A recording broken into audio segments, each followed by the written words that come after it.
Eu quero convidá-lo a abrir a palavra do Senhor no livro de Marcos, capítulo 7. Evangelho de Marcos 7.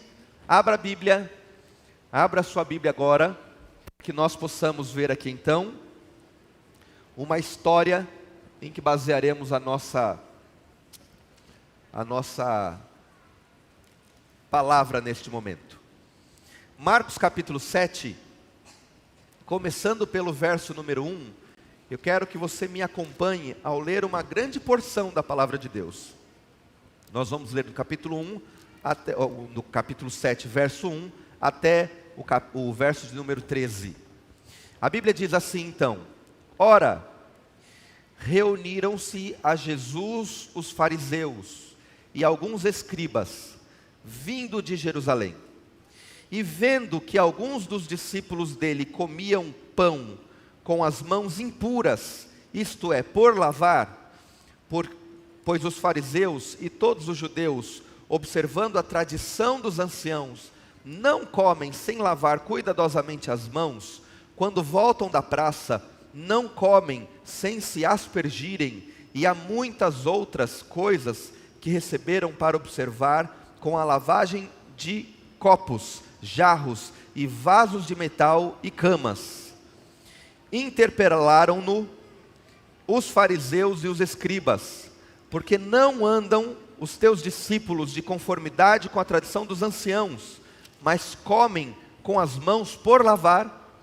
Respondeu-lhe Jesus: bem profetizou Isaías a vosso respeito, hipócritas, como está escrito: este povo honra-me com os lábios, mas o seu coração está longe de mim.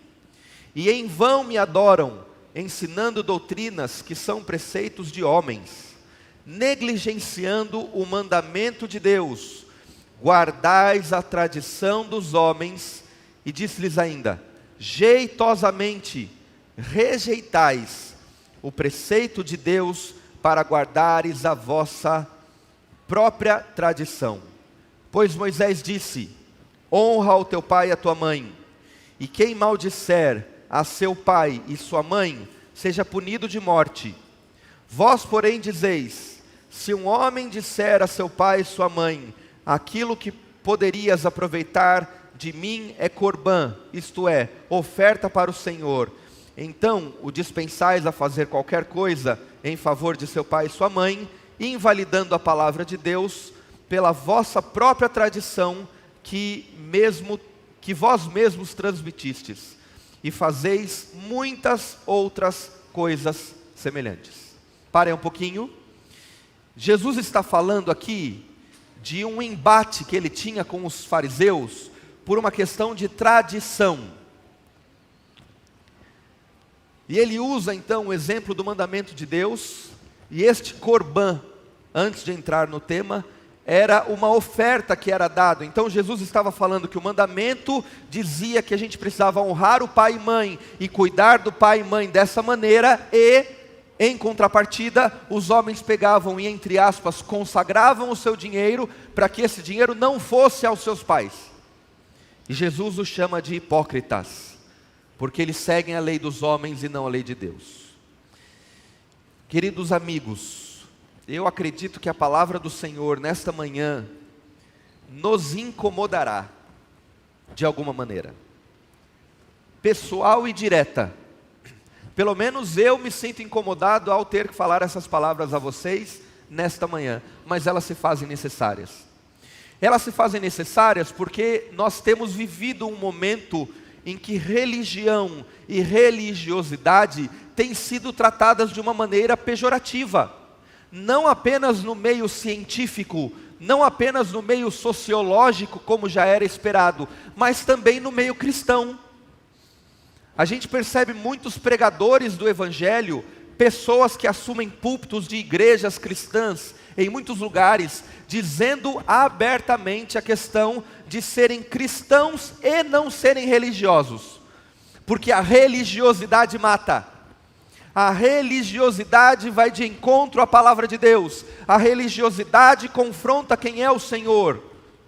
E dessa maneira então, forma-se uma luta interna dentro do cristianismo que também tem assaltado o adventismo, a igreja adventista do sétimo dia, em um embate daquilo que é religioso e daquilo que é cristão, como se esses dois termos biblicamente fossem desassociados.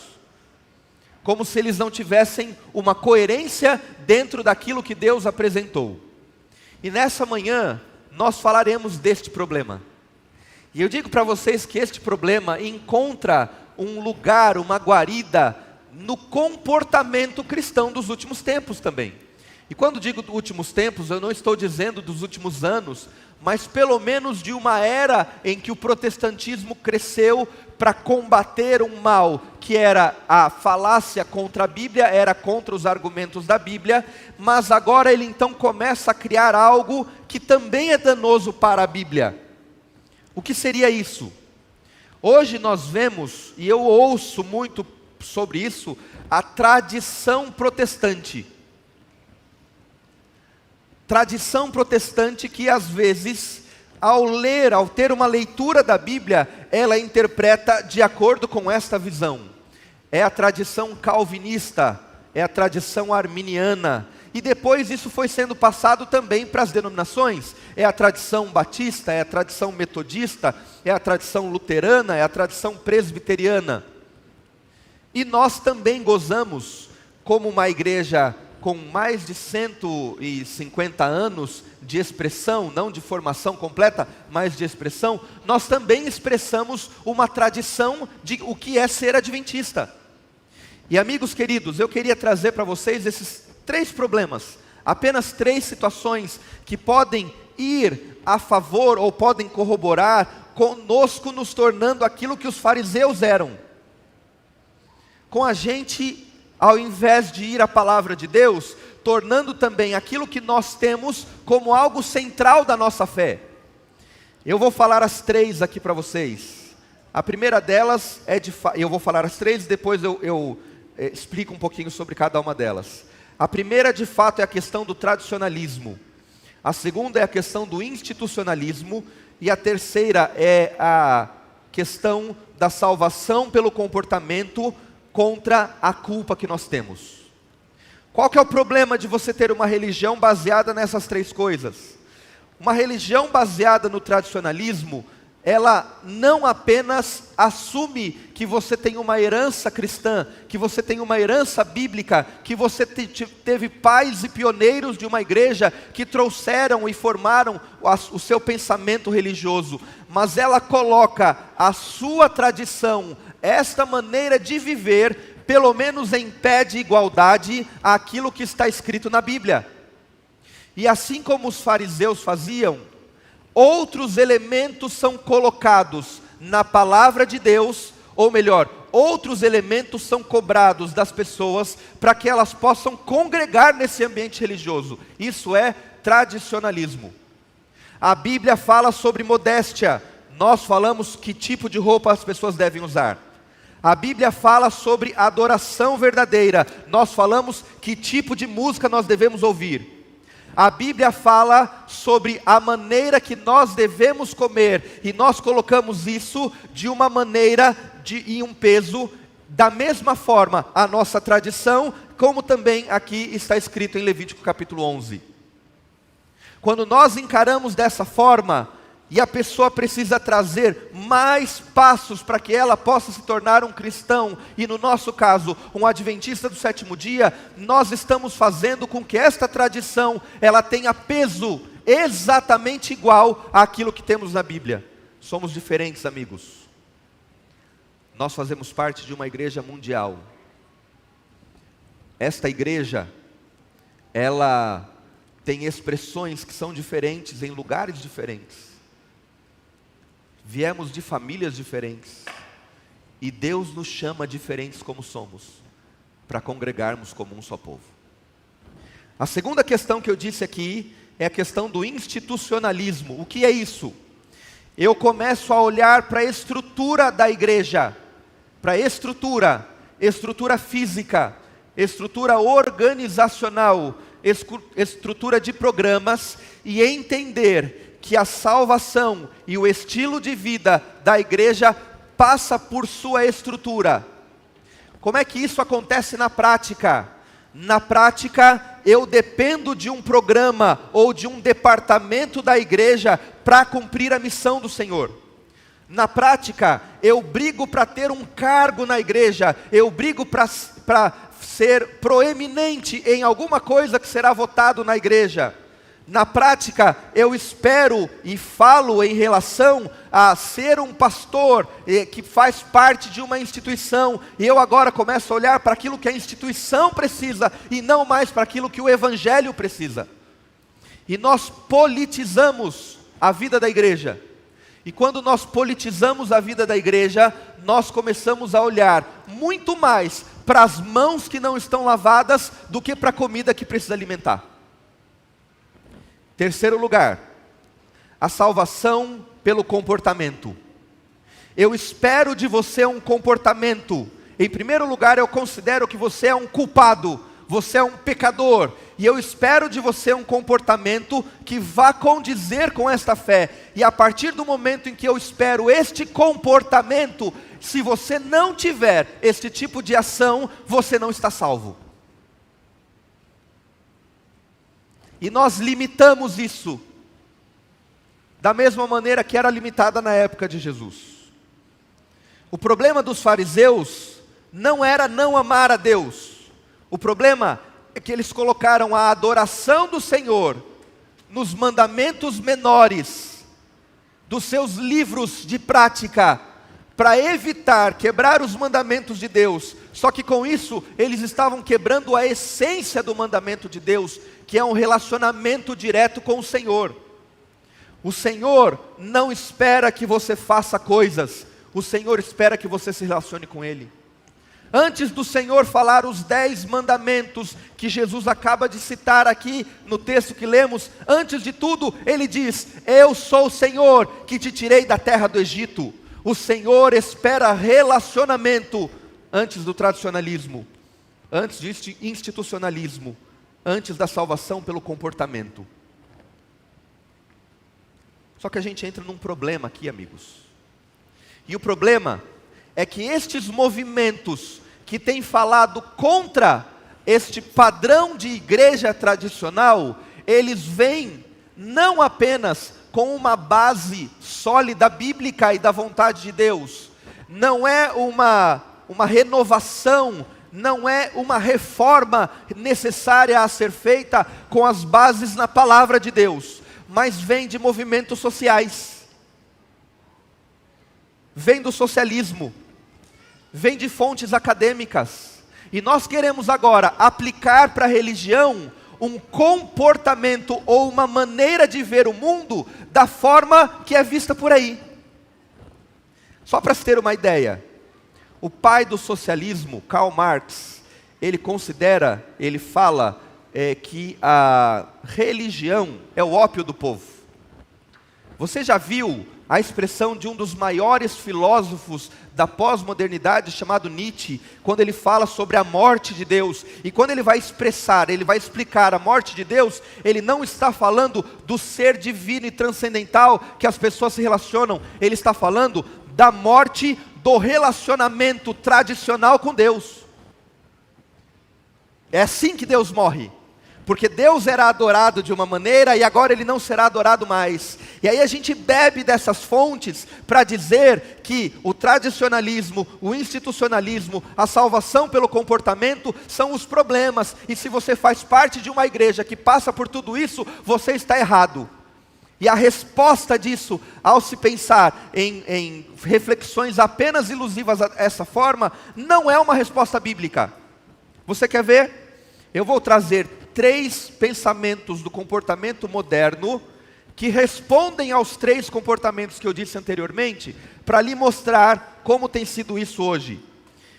Ao responder a questão do tradicionalismo, espera-se então uma experiência instantânea e presente. Agora, para adorar a Deus, a base não é mais o tradicional, a base não é mais aquilo que a igreja fala, agora a base é a minha experiência. Se eu for a uma igreja e eu louvar a Deus, e eu não sentir Deus, eu não tive uma experiência verdadeira. Se o pastor não abrir a Bíblia, se o ancião não abrir a Bíblia, e ele não me abençoar, eu não sentir que Deus está falando, eu não estou adorando a Deus dessa maneira. Deus não está ali. Porque a minha perspectiva agora, ao combater um tradicionalismo, é exatamente uma experiência que muda todo o tempo. Mas o problema aqui, amigos, é que Deus não muda. A sua palavra não muda. A sua forma de expressar, ela se adapta ao tempo em que nós estamos vivendo, mas a palavra não é adaptável. A palavra não é renovável. Nós não conseguimos, porque Deus já expressou a sua vontade. E a nossa experiência cristã, ela não é no tradicionalismo, mas ela também não é numa experiência móvel, líquida, de agora. A resposta que nós temos hoje para as discussões modernas e a maneira que as pessoas querem adorar a Deus hoje, a resposta que nós temos ao institucionalismo agora é o individualismo. E você entra lá na sua rede social e você percebe pastores num fundo preto, com uma roupa diferente, olhando para você e dizendo para você: você é a última bolacha do pacote de Deus. Eu sou paulistano, eu falo bolacha, tá? Você pode falar biscoito, fica à vontade aí. Você é o queridinho do Senhor. Deus fez todo este mundo, tudo isso, para que você fosse único. E agora, como eu não gosto mais das estruturas,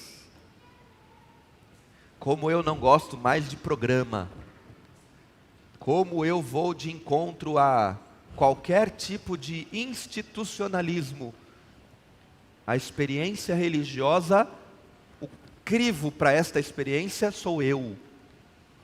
Eu.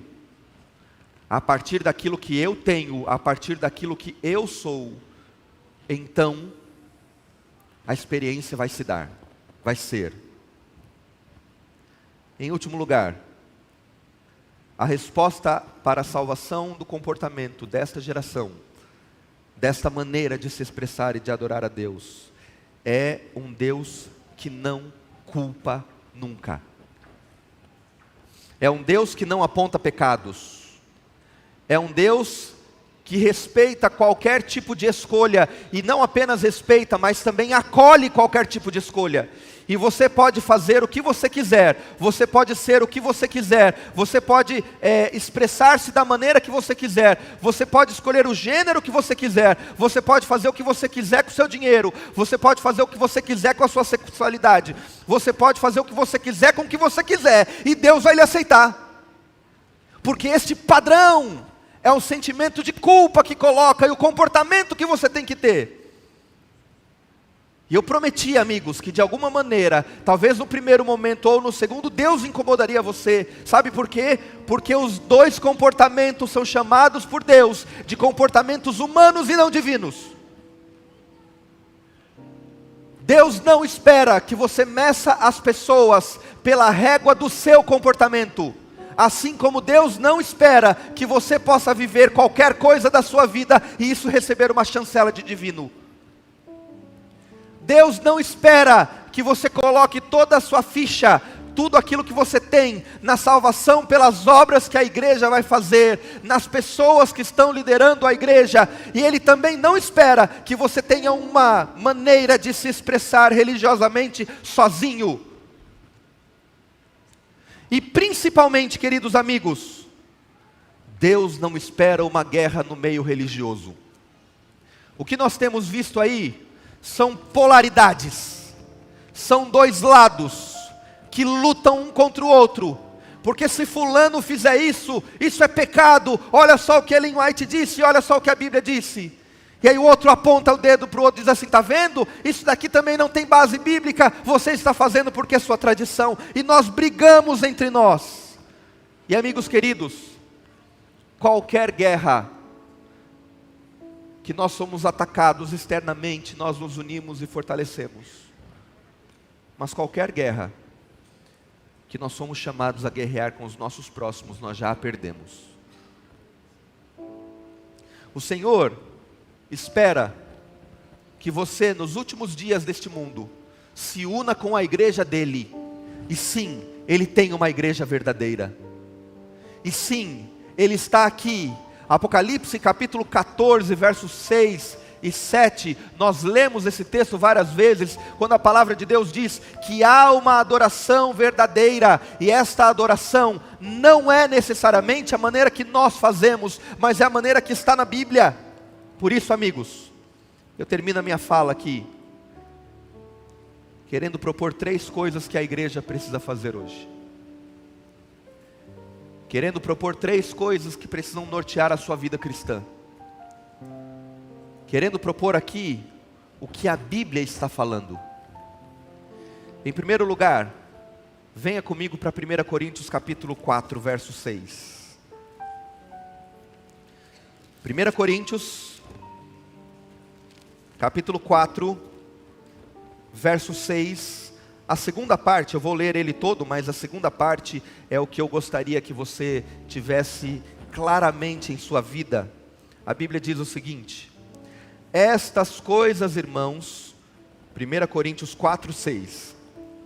Estas coisas, irmãos, aplique-as figuradamente a mim mesmo e a Apolo, por vossa causa, para que por nosso exemplo aprendais isto. Preste atenção no que Paulo vai falar agora. Não ultrapasseis o que está escrito, a fim de que ninguém se ensoberbeça a favor de um em detrimento de outro. A primeira coisa que Deus está falando para nós, e eu peguei um texto apenas por causa do tempo desta manhã, mas a primeira coisa é: não ultrapasseis a Bíblia, para que ao tentar colocar algo a se aplicar à palavra do Senhor, você escolha um em detrimento dos outros. A postura do estudante da Bíblia é uma postura de humildade. A postura do estudante da Bíblia é uma postura de unidade. A postura do estudante da Bíblia é aquele que entende que nós continuamos sendo pecadores, guiados por um Deus perfeito, e eu levo a este meu estudo todos os meus pressupostos, todos os meus pensamentos, todas as minhas ideias pré-concebidas, para que Deus coloque a ideia dele sobre a minha ideia, para que Deus mostre a vontade dele sobre a minha vontade. E se nós estamos discutindo, que nós possamos encontrar o assim diz o Senhor na Bíblia Sagrada. O problema é que nós discutimos Deus, mas nós não discutimos com Deus. O problema é que nós discutimos religião, mas nós não discutimos com o cabeça da igreja. Não ultrapasse a Bíblia. Permita que a Bíblia seja a sua experiência. Permita que a palavra do Senhor guie de tal maneira que ela vai levar você ao segundo ponto. João capítulo 17, verso 21. Evangelho de João, capítulo 17, verso 21.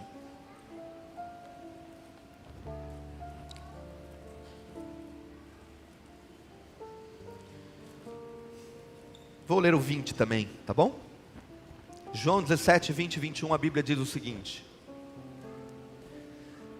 não rogo somente por estes, mas também por aqueles que vierem a crer em mim, por intermédio da sua palavra, a fim de que todos sejam um.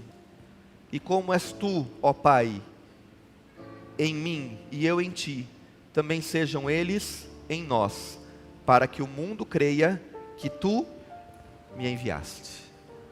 A vontade do Senhor para a resposta para esse mundo é nós entendermos que as nossas diferenças são minimizadas, se não retiradas, na presença do Senhor. E a vontade do Senhor é que nós tenhamos tal unidade, que ela é demonstrada não apenas na minha vontade, mas ela é demonstrada na ação da Trindade em nossa vida.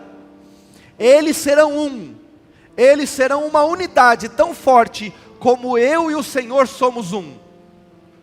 O alvo ao nós estudarmos a Bíblia é nos desfazermos de nós mesmos, é nos desfazermos daquilo que nós pensamos, é nos desfazermos daquilo que nós queremos, para a gente colocar a vontade do Senhor, e a vontade do Senhor nos une, a vontade do Senhor nos junta, a vontade do Senhor nos traz para mais perto, e não o contrário. Há um filósofo moderno, chamado Pastor Moura, e eu já disse isso aqui, me permita repetir. Em uma sala de aula ele disse para nós, pastores, que se há uma divergência entre nós, talvez o Espírito Santo não esteja em você, talvez o Espírito Santo não esteja em mim, talvez o Espírito Santo não esteja em nenhum dos dois, porque o Deus que nos chamou para a salvação, antes de nos levar para o céu, antes de aplicar a eternidade sobre nós, Ele nos unirá. E Ele vai permitir que a gente olhe para o outro, para o diferente. Ele vai permitir para que a gente olhe para a pessoa que está ao nosso lado, e que nós discordamos dela, com amor e carinho, porque Ele faz assim conosco. E Ele nos torna um, pelo poder da palavra, e pelo agir do Espírito Santo em nós. Terceiro e último ponto. Filipenses capítulo 3, versos 13 e 14.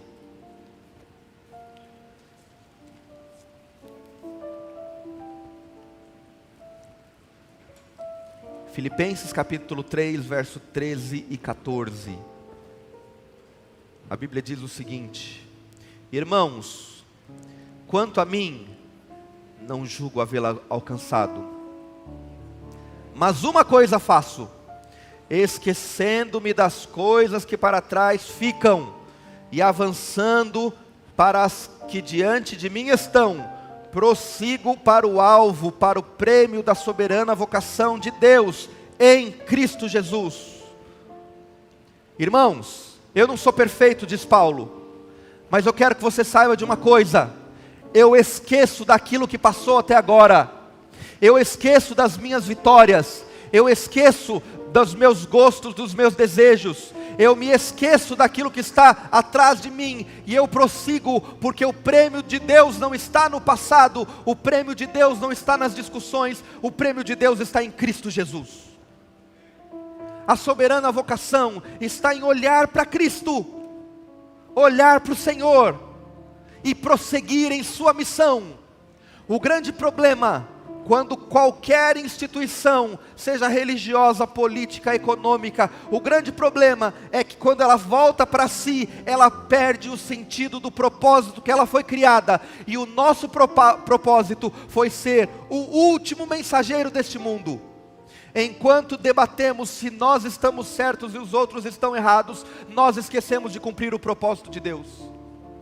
E Deus não nos chama para ser o arauto da verdade, Deus não nos chama para ser o seu advogado, Deus nos chama para sermos servos e corpo. Ele está chamando você para ver a vontade dEle em sua vida, para ver a salvação de pessoas através da palavra, para ver que o povo dEle se mantém unido e avança unido para a volta do Senhor. Eu tenho um apelo para fazer para você nessa manhã. Não me importa se você se incomodou quando eu falei do tradicional ou daquele que tem uma expressão mais liberal. O que me importa é você voltar para Jesus nessa manhã. O que me importa é você saber que religião e religiosidade não são crimes, a não ser que sejam vividos sem Deus. Que ser tradicional ou ser liberal são crimes, a partir do momento em que o Senhor não dirige a sua vida. Deus espera que você seja um com o povo dEle. Deus espera que a palavra dEle guie a sua vida e lhe empurre para as outras pessoas que estão ao seu redor. Deus espera que você viva olhando para frente, porque a volta de Jesus está próxima e ela está à frente, e ela vai chegar em minha vida e em sua vida. E se o Senhor encontrar uma igreja que discute, que debate, que briga, que se separa, que se fere, se o Senhor encontrar esta igreja, nós não vamos para o céu. Mas a profecia bíblica diz que nos últimos dias nos faltará estrutura, que nos últimos dias nos faltará liberdade, que nos últimos dias nos faltará voz, mas nos sobrará espírito. Nos últimos dias, aqueles que são do Senhor andarão juntos, dando-se um para os outros, independente da cor, independente da crença, e vivendo os últimos dias, não olhando para si mesmo, não olhando para suas ideias pré-concebidas, mas olhando para o pensamento único que o Senhor nos coloca, de amarmos acima de tudo e de sermos um só. Que igreja você fará parte? Vai fazer parte da igreja das redes sociais? Vai fazer parte da igreja que tem um pensamento divergente em qualquer ponto? Ou vai fazer parte da igreja que trabalha? Ou vai fazer parte da igreja que se humilha? Vai fazer parte da igreja que se une? Você vai escolher que tipo de religiosidade você terá. Mas o apelo do Senhor nesta manhã para você é que você ouça a voz dEle. E o Senhor está lhe chamando e dizendo: filho, pare de ouvir as vozes deste mundo. Pare de ouvir as vozes do passado e ouça que eu falo contigo através da palavra. Deus abençoe você. Que Deus nos dirija. Que Deus dirija a igreja dEle. E que você tenha uma expressão verdadeira do que Deus é. Um Deus de amor, um Deus de justiça e um Deus que vai voltar. Que a sua igreja não seja aquilo que você espera, mas seja aquilo que você faz, ao lado das pessoas que estão ao seu redor.